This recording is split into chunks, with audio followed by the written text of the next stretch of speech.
இது நீட்டுக்கு எதிரான போராட்டம்னு சொல்லாதீங்க. இது தாவேக அரசை கவிழ்ப்பதற்கான முயற்சிகளாக தான் நான் பார்க்குறேன்.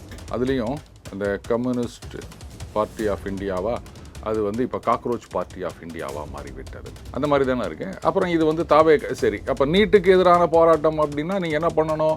நீட்டை கொண்டு வந்தவங்களை எதிர்த்து போராடணும். அது முடியாது. கொண்டு வந்தவங்க நீங்கள் தான். இல்லை வெறும் பாஜகவை எதிர்த்து நீங்கள் கோஷம் எழுப்ப வேண்டும். ஆனால் இங்கே உட்காந்து தாவேகாவை எதிர்த்து போராட்டம் பண்ணின்னுக்கிறீங்க.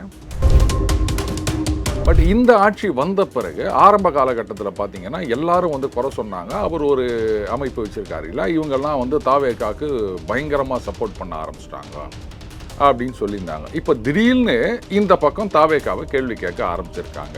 ஸோ அப்போ ஏதோ மிகப்பெரிய ஷிஃப்ட் நடந்திருக்கின்றது அவர்களுடைய பார்வையில் அப்படின்றது நல்லாவே தெரியுது. இந்த ஆட்சி எத்தனை மாதம் ஆச்சு? 8 அமைச்சர்கள் வந்திருக்காங்க, ஒன்றுமே செய்யலை அப்படின்னா அவங்க சொல்கிறாங்க நாங்கள் என்னென்னலாம் செஞ்சோம், இது வரைக்கும் பேருந்துகளே போகாத இடத்துக்கெல்லாம் நாங்கள் பேருந்துகளை நாங்கள் அனுப்பியிருக்கோம். இத்தனை பேருக்கு அமைச்சர் பதவி கொடுத்ததே ஒரு பெரிய விஷயம். இதுக்கு முன்னாடிலாம் நீங்கள் இந்த கேள்வியை கேட்டிங்களா அப்படின்றாங்க. அப்போ அதுக்கு என்ன பதில் சொல்லுவேன் நீங்கள்? அப்போ திமுக ஆட்சியில் என்ன நடந்தாலும் நாங்கள் வாயை திறக்க மாட்டோம். ஆனால் ஆட்சிக்கு 2 மாதம் 3 மாதம் ஆகிறதுக்குள்ளே நாங்கள் எல்லா கேள்வியும் கேட்போம். என்ன செஞ்சீங்கன்னா செஞ்சீங்கன்னு தானே இருக்காங்க. நேற்று வரைக்கும் ஒட்டுமொத்தமாக ஜென்சி அப்படி தானே சொல்லிட்டு இருந்தீங்க நீங்கள். அது என்ன தமிழ்நாட்டு ஜென்சியை பார்த்தா மட்டும் உங்களுக்கு சிந்திக்கவே தெரியறதில்ல, தற்குறி அப்படின்னு சொல்றீங்க. நேற்று வரைக்கும் வடக்கன்ஸா என்ன சொல்லியிருந்தீங்க? பானிபூரி பான்பீடா வாயன் அப்படின்லாம் சொல்லிவிட்டு அங்கேருந்து இங்க என்ன வேலைக்கு வராங்க அப்படின்லாம் சொல்லிவிட்டு இன்னைக்கு அவங்கெல்லாம் சிந்தனை சிற்பி ஆயிட்டாங்க. நம்ம பசங்கள்லாம் உங்களுக்கு தற்குறி, சிந்திக்க தெரியாத முட்டாள் ஆயிட்டாங்க. என்ன திடீர்னு உங்களுக்கு அப்படியே அந்த வடக்கன்ஸ் மேல இவ்வளவு பாசம் வந்துருச்சு? இந்த போராட்டத்தில் இந்தியில பேசி நிற்கிறீங்க. இதுதான் உங்க இந்திய எதிர்ப்பா? எல்லாத்துக்கும் தமிழ் படுத்தணும்னு சொல்றீங்கல்ல, எதுக்கோ தமிழ்ல வார்த்தையை கண்டுபிடிக்கிறீங்கல்ல. போராட்டத்தில் போடுற கோஷத்துக்கு உங்களுக்கு தமிழ்ல வார்த்தை கண்டுபிடிக்க துப்பு இல்லையா? தமிழர்கள் மீது இருக்கின்ற வெறுப்பு, அவங்களுக்கு ஓட்டு போடல, அவங்க ஆதரவாளர்களுக்கு பதவி கிடைக்கல அப்படின்னு சொன்னா இன்னும் கேவலமா பேசுவாங்க தமிழர்களை பத்தி. அதுதானே நம்ம பார்த்துட்டு இருக்கோம். அவங்களுக்கு ஓட்டு போடலன்னு ஜென்சி எல்லாம் தற்கொலை ஆயிட்டாங்க. இப்போ அங்க பாஜகவை எதிர்க்கிறாங்க அப்படின்னும் போது அவங்க எல்லாம் சிந்தனை சிற்பி, சைனைடி குப்பின்னு வாங்கலாம். அந்த மாதிரி ஆயிட்டாங்களா? டெல்லியில கரப்பாம்பூச்சிகள் நடத்துற போராட்டம் நீட்டுக்கு எதிரான போராட்டம் கிடையாது. நீட்டில் நடந்த அந்த தேர்வில் நடந்த முறைகேடுக்கு எதிரான போராட்டம். அதுக்கு மாரல் ரெஸ்பான்சிபிலிட்டி ஏத்துக்குன்னு மந்திரி ராஜினாமா பண்ணணும் அப்படின்ற போராட்டம். நீட்டு வானா நாங்க யாரும் சொல்லல. அந்த அடிப்படை அறிவு கூட இல்லாம நீட்டுக்கு எதிராக போராடுறாங்க. இங்க இருக்கவங்க எல்லாம் சினிமாவுக்கு போய் நிற்கிறாங்க. நீ எதுக்கு சினிமாவில் நடிக்கிற, சினிமா எடுக்கிற, சினிமா டைரக்ட் பண்ற, நீயே சினிமா உலகத்தில் இருந்துக்கின்னு ஐயோ இங்க இருக்கவங்க எல்லாம் சினிமா பின்னாடி போறாங்க, அப்ப நாளையில இருந்து சினிமா இழுத்து மூடிடுங்க.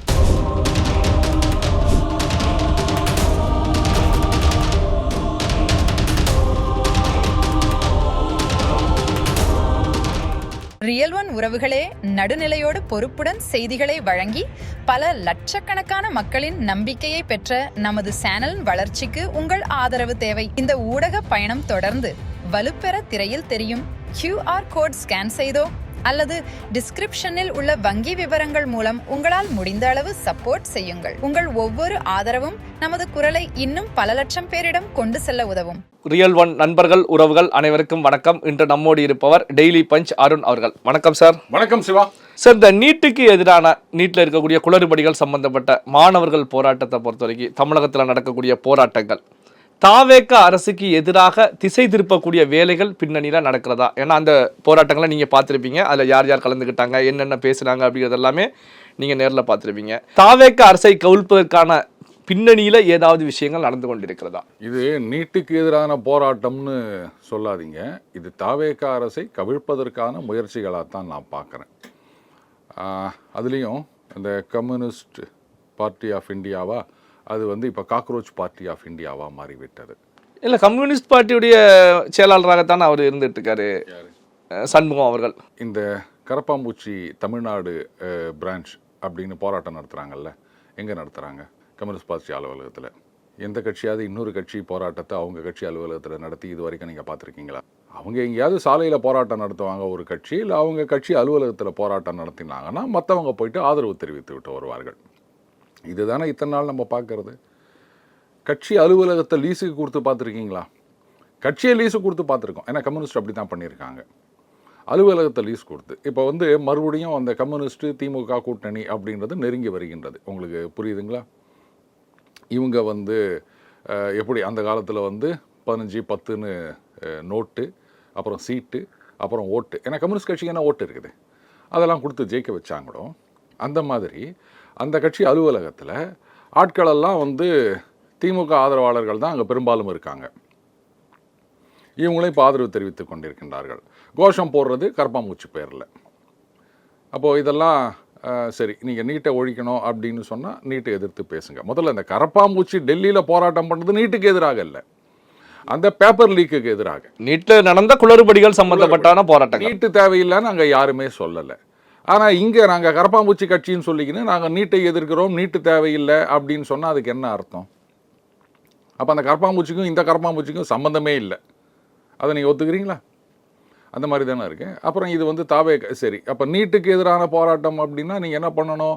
நீட்டை கொண்டு வந்தவங்களை எதிர்த்து போராடணும். அது முடியாது. கொண்டு வந்தவங்க நீங்கள் தான்.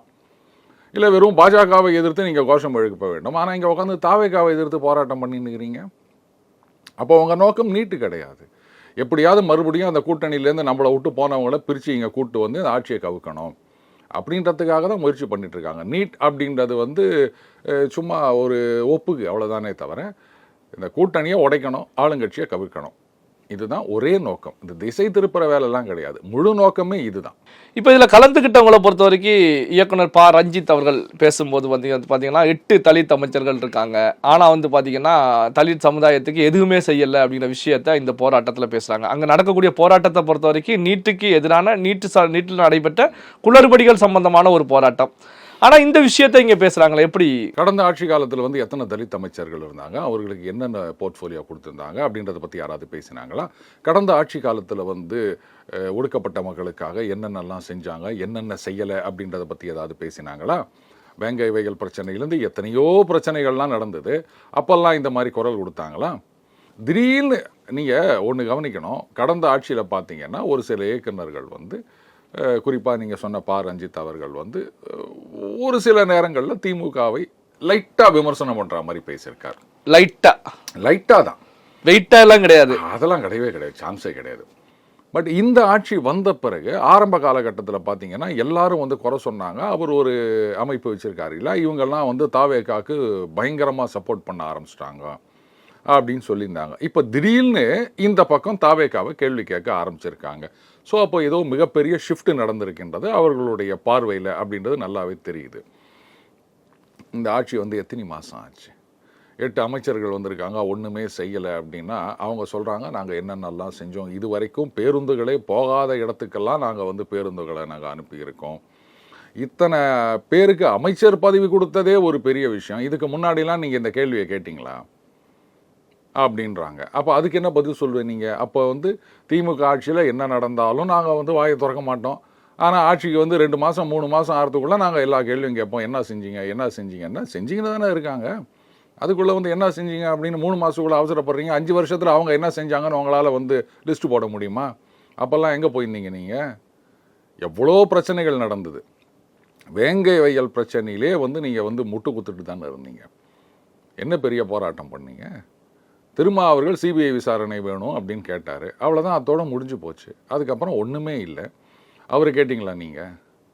இப்போ மட்டும் தாவேகாவை போய் கேட்டுனுக்கிறீங்க. இதுலேருந்தே தெரியுது இல்லையா, இவங்க நீட்டு எதிர்ப்பு அப்படின்னு சொல்லிட்டு இந்த ஆட்சியை கவுக்கணும், இந்த ஆட்சிக்கு ஒரு கெட்ட பேரை கொண்டு வரணும் அப்படின்றதுக்காகத்தான் இந்த போராட்டம் அப்படின்ற ஒரு கோஷமே. இப்போ தாவேகாவை பொறுத்த வரைக்கும் இந்த நீட் சம்பந்தப்பட்ட போராட்டத்துக்கு எங்களுடைய ஆதரவை கொடுக்குறோம். அதே நேரத்தில் வந்து பார்த்தீங்கன்னா நியாயமான முறையில் அனுமதி வாங்கி போராட்டத்தை தொடருங்க அப்படிங்கிற கருத்துக்களை முன்வைக்கிறாங்க.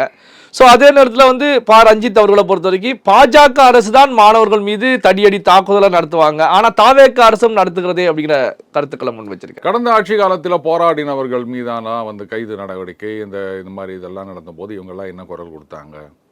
இப்போ மட்டும் ஏன் குரல் கொடுத்துட்டு இருக்காங்க? அமைச்சர் ராஜ்மோகன் அவர்கள் கிளீனாக சொல்லியிருக்காரு, அறவழியில் போராட்டம் நடத்துனீங்கன்னா எந்த பிரச்சனையும் கிடையாது. எந்த போராட்டம் அப்படின்னு இருந்தாலும் சரிங்க, போராட்டம் அப்படின்றது வந்து நமக்கு வந்து கொடுக்கப்பட்டிருக்கின்ற உரிமை, நம்மளுடைய எதிர்ப்பை காட்டுவதற்கு. ஆனால் அதுக்காக வந்து சாலை மறியல் பண்ணுறது, இப்போ மற்றவங்களுக்கு இடையூறாக பண்ணுறது அப்படின்றதெல்லாம் எப்படி ஏற்றுக்க முடியும்? இன்றைக்கி போராட்டம் அப்படின்னா வந்து ஒரு பக்கத்தில் பஸ்ஸு போகக்கூடாது, இல்லை காரு பைக் எதுவும் போகக்கூடாது, மக்கள் கஷ்டப்படணும், இதுதான் போராட்டம். உதாரணமாக ஒரு கட்சி வந்து கூட்டம் நடந்துச்சு, ஊர்வலம் நடந்துச்சு அப்படின்னு சொன்னால், ஊர்வலம் இந்த இடத்தை கிடப்பதற்கு 4 மணி நேரமானது, இவ்வளோ டிராஃபிக் ஜாம், இப்படி இருந்தால் தான் பெருமை அப்படின்னு நினச்சின்னு இருக்கிறாங்க. இதை எத்தனை நாளைக்கு ஒரு ஜனநாயக நாட்டில் விட்டுட்டு பார்த்துட்டு இருக்க முடியும்? ஸோ நீங்கள் அறவழி போராட்டம் நடத்துறீங்கன்னா அனுமதி வாங்கிட்டு எங்கே பண்ணணுமோ அங்கே பண்ணுங்கள். அதனால தான் இப்போ என்ன பண்ணிட்டாங்க, சோக்கா கம்யூனிஸ்ட் கட்சி அலுவலகத்தில் நடத்தின்னு இருக்கிறாங்க போல. இது பண்ணிட்டு போங்க, யார் வேணான்னு சொன்னால். சாலையில் வந்து போராடினா அப்படி தான் பண்ணுவாங்க. மற்றவங்களுக்கு இடைஞ்சலாக இருக்கிறத எப்படிங்க பார்த்துட்டு சும்மா இருக்க முடியும்? இப்போ கம்யூனிஸ்ட் கட்சி அலுவலகத்தில் போராட்டத்தை நடத்தினா அனுமதி வாங்க வேண்டிய அவசியம் கிடையாது, ஒரு ஆபீஸ் சம்பந்தப்பட்ட விஷயம் அப்படிங்கிறதுனால அங்கே பண்ணுறாங்க. அவங்க கூட்டணியில் இருக்காங்க, அதனால நீங்கள் என்ன வேணா அவங்க ஆஃபீஸுக்குள்ளே பண்ணிட்டு போங்க, அவ்வளோதான். நீங்கள் தான் சொல்லிட்டீங்களே கடந்த ஆட்சி மாதிரியே இந்த ஆட்சியும் இருக்கின்றது அப்படின்னு. அப்போ கடந்த ஆட்சியில் இருந்த எப்படி இருந்தீங்களோ அதே மாதிரி தானே நீங்கள் இருக்கணும். இப்போ மட்டும் ஏன் வந்து ஆதரவை வித்ரா பண்ணிக்கிறோம் அப்படின்னு சொல்கிறீங்க? இப்போது நீங்கள் கேட்டீங்க சில இயக்குநர்கள் நடிகர்கள் அவங்கெல்லாம் போனாங்க அப்படின்னு. ரொம்ப ஆச்சரியமாக இருக்குது. ஒரு பக்கம் வந்து வாங்க நீட் எழுதினமா, அதோ இந்த ஸ்கூலில் வந்து சேர்ந்தீங்கன்னா 40 நாளில் நீங்கள் நீட்டு பாஸ் பண்ணிடலாம் அப்படின்னு விளம்பரத்தில் நடிச்சுட்டு இன்றைக்கி வந்து நீட்டுக்கு எதிராக போராட்டத்தில் ஆதரவு கொடுக்குறீங்கன்றதை எப்படி பார்க்குறீங்க நீங்கள் சிவா? இல்லை, இதில் சென்ற இயக்குநர்களில் நீட்டுக்கு ஆதரவான விளம்பரங்களில் நடித்தவர்கள் யார் அப்படின்னு பார்க்கலாமா சார்? ஒரு நடிகை விர்ச்சுவல் வாரியர்ஸ் எடுத்து போட்டாங்க. ஏங்க நீங்கள் தானே இங்கே வந்து வாங்க இங்கே வந்தீங்கன்னா 40 நாள் கிராஷ் கோர்ஸ் பாஸ் பண்ணிடலாம் அப்படின்லாம் சொன்னீங்க. இப்போ நீட்டு வேணான்னு சொல்கிறீங்க. அப்புறம் உங்களை நம்பி நீட்டு கோர்ஸில் சேர்ந்தவன்லாம் என்ன ஆகுது அப்படின்னு கேட்குறாங்க. இல்லை, அது பிஸ்னஸ், இது வந்து அரசியல். ஓ, அப்போ கொள்கை வேறு அரசியல் வேறு அப்படின்னா வேணா சிவா, விட்டுருங்க, இதுக்கு மேலே என்ன கேட்காதீங்க. அப்போ காசு கொடுத்தா நம்ம எதை ஒன்றா ப்ரமோட் பண்ணலாம் அப்படின்னு இருந்தால் என்னை யாராவது மதிப்பீங்களா? அந்த மாதிரி தானே இருக்கு. இல்லை, எந்த பிஸ்னஸ்ல எந்த தொழிலில் இருந்தாலும் அவங்க அரசியலில் வரக்கூடாது, மக்கள் போராட்டங்களில் வரக்கூடாது அப்படின்னு இல்லை. நீங்கள் பிஸ்னஸில் இருக்கிறது வேற, ஒரு விஷயத்தை ப்ரமோட் பண்ணுறது வேற சிவா. நீங்கள் ஒரு செலிபிரிட்டி அப்படின்றதுனால தான் உங்களை ஒரு விளம்பரத்துக்கு கூப்பிடுறாங்க. ஒன்றும் வேணாங்க, ஒரு நடிகர் அவர் வந்து ஒரு சிகரெட் விளம்பரத்தில் நடிக்கிறாருன்னு வச்சுப்போமே. இப்போ சிகரெட் விளம்பரம் தடை செய்யப்பட்டுள்ளது வச்சுப்போம். சிகரெட் விளம்பரத்தில் நடிச்சுட்டு இங்கே வெளில வந்து நீங்கள்லாம் வந்து சிகரெட் பிடிக்காதீங்க அப்படின்னு சொன்னால் சிரிப்பம்மா மாட்டம்மா? அதே மாதிரி தானே இருக்குது இது. இதில் சொல்கிறாங்க, அது பாருங்கள், நீட் தேர்வு மூலமாக நம்மளை எல்லாம் வெளியே நிற்க வைக்க பார்க்கிறார்கள் அப்படின்னு ஒருத்தர் சொல்லியிருக்கார். எங்கே நிற்க வைக்க பார்க்குறாங்க? இந்த மாதிரி தான் வந்து நம்மளெல்லாம் முட்டாள்னு நினச்சிக்கிட்டு பேசுறது. ஒரு விஷயம் புரிஞ்சுக்காங்க, நீட் இருந்தாலும் நீட் இல்லாவிட்டாலும் இங்கே மொத்தம் எம்பிபிஎஸ் சீட்டு எவ்வளோ இருக்கோ அதில் 15% வந்து ஆல் இண்டியா கோட்டா அப்படின்னு. இப்போ தமிழ்நாட்டில் 1000 சீட் இருக்குது எம்பிபிஎஸ் அப்படின்னா அதில் 150 சீட் வந்து ஆல் இண்டியா கோட்டா. அதில் வந்து ஆல் இண்டியா லெவலில் எல்லாம் கம்ப்ளீட் பண்ணுவாங்க. அதே மாதிரி ஒவ்வொரு மாநிலத்திலையும் ஆல் இண்டியா கோட்டா இருக்குது 15%. அதில் நம்ம தமிழக மாணவர்களும் கம்ப்ளீட் பண்ணலாம். சரி, நீட் இருந்தாலும் இல்லாட்டாலும் இந்த தமிழகத்தில் இந்த 69% இடஒதுக்கீடு அப்படின்றது இருக்குது. அந்த இடஒதுக்கீடு இடங்களில் அந்த கேட்டகரியில் இருக்கவங்க மட்டும்தான் வந்து அட்மிஷன் வாங்க முடியும், வேறு யாரும் வாங்க முடியாது. அப்போ நம்ம வெளியே நிறுத்த பார்க்குறார்கள். யாரை நிறுத்த பார்க்குறாங்கன்னு சொல்கிறீங்க நீங்கள்? எப்படி நீட் இருந்தது அப்படின்னு சொன்னால் எல்லாமே வந்து வடக்குலேருந்து வரவங்க தான் ஃபில்அப் பண்ணிடுவாங்கல்ல? சான்ஸ் இல்லையே. நம்ம 85% கோட்டாவில் நம்ம தமிழ்நாட்டு மாணவர்கள் தான் அதில் போக முடியும். அப்புறம் யாரை எங்கே நிறுத்துவாங்கன்னு சொல்கிறீங்க நீங்கள்? இந்த மாதிரி தான் எந்த விஷயமும் தெரியாமல் வளர வேண்டியது, உணர்ச்சி வசப்பட்டு உசுப்பேத்தி விட்டு இந்த மாதிரிலாம் பேச வேண்டியது. நீட்டுக்கும் இந்த வெள்ளை நிற்க வைக்கிறதுக்கு என்ன சம்பந்தம்னு எனக்கு சொல்லுங்கள். இப்போ இந்த போராட்டத்தில் கலந்துகிட்ட இயக்குனர் அமீர் அவர்களை பொறுத்த வரைக்கும் தமிழகத்தில் சிந்திக்கக்கூடிய கூட்டம் அழிந்து விட்டது, சிதைந்து விட்டது அப்படின்னு சொல்கிறாரு. இதை எப்படி சார் பார்க்குறது? ஏன்னா தமிழர்கள் சிந்திக்கக்கூடிய நிலையை இழந்து விட்டார்களா? கொஞ்ச நாளைக்கு முன்னாடி வரைக்கும் ஜென்சி அப்படின்றவங்க வந்து கொஞ்சம் கூட சிந்திக்கிறது இல்லை, அவங்க வந்து சினிமா கவர்ச்சியில் ஓட்டு போட்டுட்டாங்க அப்படின்னு சொல்லிட்டு இருந்தவங்க இன்னைக்கு வந்து ஆஹா அங்கே பாருங்கள் என்னமா ஒரு போராட்டம் பண்ணுறாங்க அந்த ஜென்சி அப்படின்னு அவங்கள பாராட்டுறாங்க. அப்போது தமிழகத்தில் இருக்க ஜென்சி வந்து சிந்திக்க சக்தி இல்லாதவர்கள், வடக்கில் இருக்க ஜென்சி தான் வந்து சிந்தனை சிற்பிகள். உங்களுக்கு ஆதரவாக பேசினா அவங்க சிந்தனை சிற்பிகள், உங்களுக்கு எதிராக பேசினாங்க உங்களுக்கு ஆதரவு இல்லை அப்படின்னு சொன்னால் அன்னைக்கு வந்து சோற்றால் அடித்த பிண்டங்கள், சொரணை கட்ட முண்டங்கள், இன்னைக்கு தற்குறியா? நேற்று வரைக்கும் ஒட்டுமொத்தமாக ஜென்சி அப்படி தானே சொல்லிட்டு இருந்தீங்க நீங்கள். அது என்ன தமிழ்நாட்டு ஜென்சியை பார்த்தா மட்டும் உங்களுக்கு சிந்திக்கவே தெரியறதில்ல, தற்குறி அப்படின்னு சொல்கிறீங்க. நேற்று வரைக்கும் வந்து வடக்கன்ஸை என்ன சொல்லியிருந்தீங்க? பானிபூரி பான்பீடா வாயன் அப்படின்லாம் சொல்லிவிட்டு அங்கேருந்து இங்கே என்ன வேலைக்கு வராங்க அப்படின்லாம் சொல்லிவிட்டு இன்னைக்கு அவங்கெல்லாம் வந்து சிந்தனை சிற்பி ஆயிட்டாங்க. நம்ம பசங்கள்லாம் வந்து உங்களுக்கு தற்கூறி சிந்திக்க தெரியாத முட்டாளாயிட்டாங்க. என்ன திடீர்னு உங்களுக்கு வந்து அப்படியே அந்த வடக்கன்ஸ் மேலே இவ்வளோ பாசம் வந்துருச்சு? இந்த போராட்டத்தில் இந்தியில் பேசி நிற்கிறீங்க. இதுதான் உங்கள் இந்தி எதிர்ப்பா? எல்லாத்துக்கும் தமிழ் படுத்தணும்னு சொல்கிறீங்கல்ல, எதுக்கோ தமிழில் வார்த்தையை கண்டுபிடிக்கிறீங்கல்ல. போராட்டத்தில் போடுற கோஷத்துக்கு உங்களுக்கு தமிழில் வார்த்தை கண்டுபிடிக்க துப்பு இல்லையா? இல்லை, இந்தின்னு எதை சொல்ல வர்றீங்க நீங்கள்? என்னவோ வந்து ரகேங்க ஆசாதி ஆசாதின்னு கத்திந்தாங்களா அந்த கோஷத்தில், பார்க்கல நீங்கள்? ஏன் தமிழில் சொல்ல வேண்டியது தானே? தமிழ்ல அதுக்கு என்ன வார்த்தை இல்லைன்னு நினைக்கிறீங்களா நீங்க? அப்ப இதுல இருந்தே தெரியுது இல்லையா உங்களோட ரெட்ட வேஷம். இனிமே எவனும் இங்க வந்து இந்திய எதிர்ப்புலாம் பேசாதீங்க, அதுக்கான யோகியதையே கிடையாது உங்களுக்கு. அப்ப அமீர் அவர்கள் வந்து தமிழக இளைஞர்கள் வந்து அந்த தமிழர்கள் கூட்டம் தமிழ மக்களை பொறுத்த வரைக்கும் சிந்திக்கக்கூடிய தன்மையை இழந்து விட்டார்கள், சிதைந்து விட்டார்கள் அப்படின்னா, அப்ப நாட்டில் இருக்கக்கூடிய இளைஞர்கள் எல்லாமே சிந்திக்கக்கூடிய அளவுக்கு அறிவாளிகளாக இருக்கிறார்கள் அப்படிங்கிற அர்த்தத்துல தான் இந்த கருத்துக்களை முன்வைக்கிறார். தமிழர்கள் மீது இருக்கின்ற வெறுப்பு, அவங்களுக்கு ஓட்டு போடல, அவங்க ஆதரவாளர்களுக்கு வந்து பதவி கிடைக்கல அப்படின்னு சொன்னா இன்னும் கேவலமா பேசுவாங்க தமிழர்களை பத்தி. அதுதானே நம்ம பார்த்துட்டு இருக்கோம். அவங்களுக்கு ஓட்டு போடலன்னு ஜென்சி எல்லாம் தற்கொலை ஆயிட்டாங்க. இப்போ அங்க பாஜகவை எதிர்க்கிறாங்க அப்படின்னும் போது அவங்க எல்லாம் சிந்தனை சிற்பி சைனைடி குப்பின்னு வாங்கலாம், அந்த மாதிரி ஆயிட்டாங்களா? எதுக்காக இந்த மாதிரி திடீர்னு பாசம் எனக்கு புரியலையே. சொல்றாரு எல்லாம் சினிமா மோகத்தில் அவங்க வந்து போராட்டம் பண்ணின்னுக்கிறாங்க நீட்டுக்கு எதிராக. முதல்ல உங்களுக்கு வந்து சிந்தனை கெப்பாசிட்டியை விடுங்க, ஒரு விஷயத்தை புரிஞ்சுக்கிற அளவுக்காவது கெப்பாசிட்டி இருக்கான்னு எனக்கு சந்தேகமா இருக்குது இந்த மாதிரி பேசுறவங்கலாம். டெல்லியில் கரப்பாம்பூச்சிகள் நடத்துகிற போராட்டம் வந்து நீட்டுக்கு எதிரான போராட்டம் கிடையாது. நீட்டில் நடந்த அந்த தேர்வில் நடந்த முறைகேடுக்கு எதிரான போராட்டம். அதுக்கு வந்து மாரல் ரெஸ்பான்சிபிலிட்டி ஏற்றுக்குன்னு மந்திரி ராஜினாமா பண்ணணும் அப்படின்ற போராட்டம். நீட்டு வானான்னு அங்கே யாரும் சொல்லலை.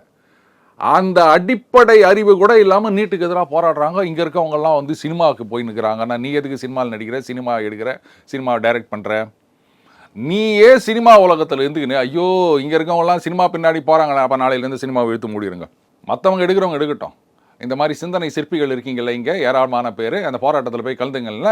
இனிமேல் நாங்கள் யாரும் சினிமா எடுக்க மாட்டோம், நடிக்க மாட்டோம், இயக்க மாட்டோம், ஏன்னா இங்கே இருக்கிறவங்கலாம் சினிமா பின்னாடி போயிடுறாங்க அப்படின்னு ஒரு உறுதிமொழி எடுத்துப்பீங்களா?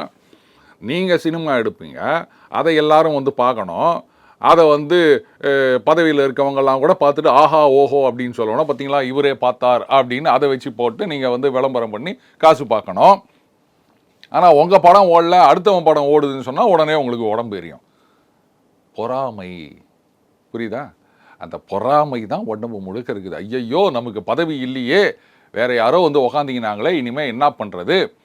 அதுலேயும் பாருங்கள், தாவேகாக்கு பொறுத்த வரைக்கும் சிவா, சினிமா அரசியல் ரெண்டுத்தையும் ஒன்றாக்கிட்டாங்க சிவா.